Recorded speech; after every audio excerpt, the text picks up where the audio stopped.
Hi, I'm Graeme. Thanks for clicking on this video. If you've seen one or two of the previous ones on this subject, this is about my novel titled Crystal from the Hills. Graeme Daniels, that's my name. I'm looking a little bit like the guy on the front, maybe a little disheveled, but I'm hanging in there. His name is Chris Levitt, my protagonist.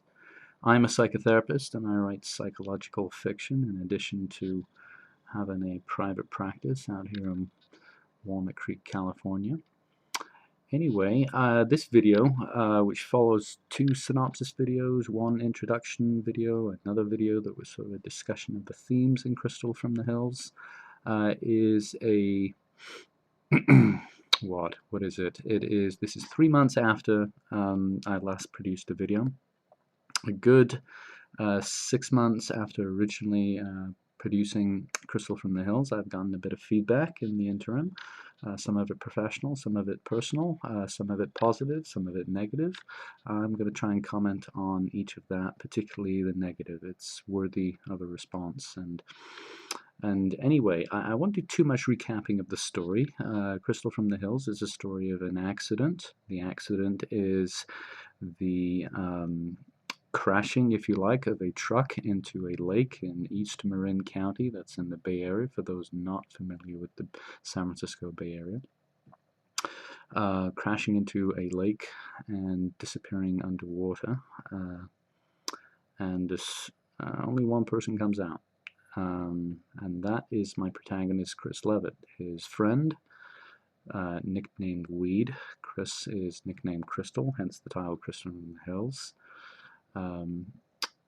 Has an unfolding life wherein he returns to his life in Oakland, wanders the streets, disappears from his apartment, disappears from his job, is sort of picked up by his girlfriend Jill, has some interactions with an autocratic aunt that I'll comment a bit on, is shepherded around Oakland by his friend Sweet, another character nicknamed. There's a theme here about fragmented identity.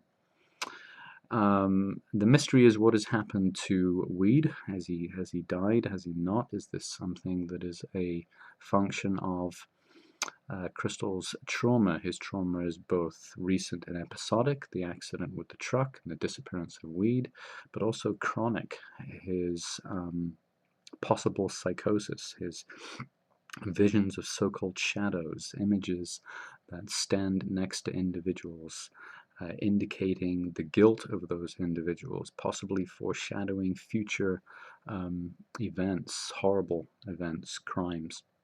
One critic has indicated that my shadow concept does not make any sense. Who knows? I think it will make sense to some and not so much to others, is my opinion. But I accept anyone who says that they didn't get it, that I have to accept that that's an opinion. So the story is about an accident, a disappearance, a trauma, which means Chris's unfolding dissociation, actually, in his attempt to integrate things like memory into his life and to not avoid reality. And the mystery of what happened to Weed and the mystery of what has happened to this young man, Chris Levitt, otherwise dubbed Crystal.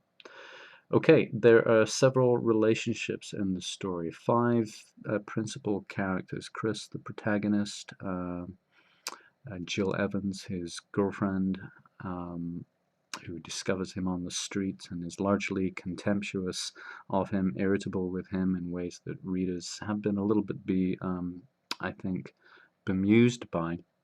And one critic in particular disliked that at the end, towards the end, I reveal that actually there had been a sexual assault between Chris and Jill that is happening within and around the trauma of the accident. So a sort of conflating of events has occurred. But this critic offered the opinion that this clumsy grappling, as I think of it, discolors the relationship retroactively and disrupts the reader's identification. I don't know that that's true, because I would argue that The incident is foreshadowed pretty consistently throughout the novel. Among other things, one of the most notable quotes in the book, which I've been offering up on Twitter several times a month, I think is one of my favorites, in which Jill's character discloses something of her character and her attitude towards relationships, and it reads as follows. Eyes have so much to answer for. An ounce's worth of matter dappled with color, that's all. And yet it was eyes, the truth in men's eyes, that is responsible for so many of life's bad decisions. Crystal and Jill are a couple of callow youth who got attracted to each other. But Jill in particular is something of a closet narcissist. An inflated character who requires a certain standard in a man, and Crystal basically has not measured up in terms of occupational ambition. Sexually, he hasn't measured up, and that does indeed become violent. So it's hard for me to accept the criticism that this was that the reader couldn't see this coming, so to speak. Anyway, that's a crude bit of commentary in here. Several other relationships. The most notable ones are actually between Crystal and those who are absent. I can't stress this enough. This is an aspect of his trauma, that his real relationships are with the absent, with Weed, with an absent father, with absent family. And every relationship he's having is really his enacting this struggle with abandonment that he's had in his life. I think some readers have perceived this theme and others have not. I do think that my novel requires something more than a drive-by reading. That's not necessarily a dig at those who've criticized my book. I think the commentaries, that the prose can be muddled at times, or that the story is muddled. I have no particular complaint against that. I think, however, some of the things are a matter of taste. I do think there's actually a lot going on in the story, contrary to some people's belief that there's a certain inaction in the story. But it is principally a psychological fiction. The action is an internal set of events, and as much as it is a series of car chases or something, I don't know. So the reader, what's required of the reader is a certain psychological mindedness, I think. And there are several sort of clues in the story. What a gentleman by the name of Wilfred Bion, an old psychoanalyst, called beta elements. So references to things like Birnam Wood, which is a Macbeth reference about that famous character's inability to see reality, is a clue to Chris's malady. References to towering infernos and Chris's preoccupation with film are references to accidents, fires, some happening in the recent past, some in the distant past. Wizard of Oz, another cinematic reference, an allusion to absent or distant father figures, and that certain action takes place in the wonderfully isolated village/town of Bolinas in West Marin County.